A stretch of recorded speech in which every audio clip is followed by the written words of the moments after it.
Magandang araw po sa ating lahat. Narito po ang ating weather update. Huminga pa rin ang ITC o Intertropical Convergence Zone sa Palawan. Kaya sa Palawan po ay makakaranas po ng maulap na kalangitan na may mga kalat-kalat na pagbulan at paggusto.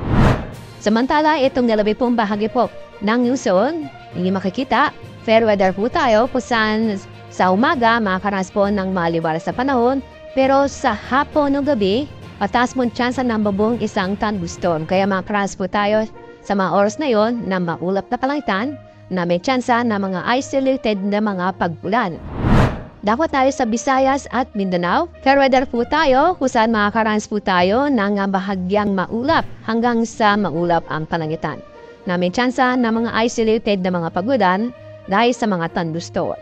Ang Intertropical Convergence Zone yung makikita nasa bandang baba po ng south ng Mindanao. After ng Mindanao ay naapektuhan na po sa may Palawan. Kaya ngayong araw itong Palawan lamang ang mga karanas ng mga kalat-kalat na pagbulan. Samantala itong nalabing bahagi ng bansa ay asahan po mga unlocalized thunderstorm o isolated mga pagbulan dahil itong patuloy na pag-iral ng easterlies na naapektuhan ang silangang bahagi po ng ating bansa. Kasalukuyan, wala po tayo nang monitor na low pressure area o bagyo sa Dagat Pasipiko, lalo na po sa loob ng ating PAR.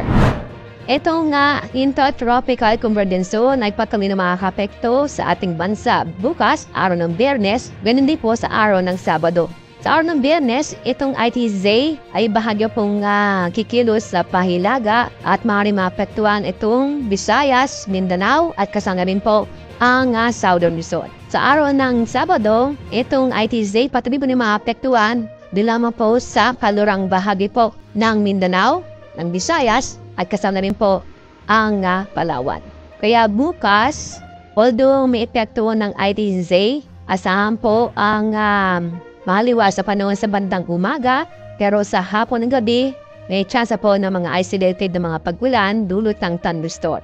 Pero sa araw ng Sabado, minaasahan po tayo ng mga kalat-kalat na pagbulan at thunderstorm sa Palawan, West of Visayas, Zamboanga Peninsula, Basilan, Tawi-Tawi at Sulu.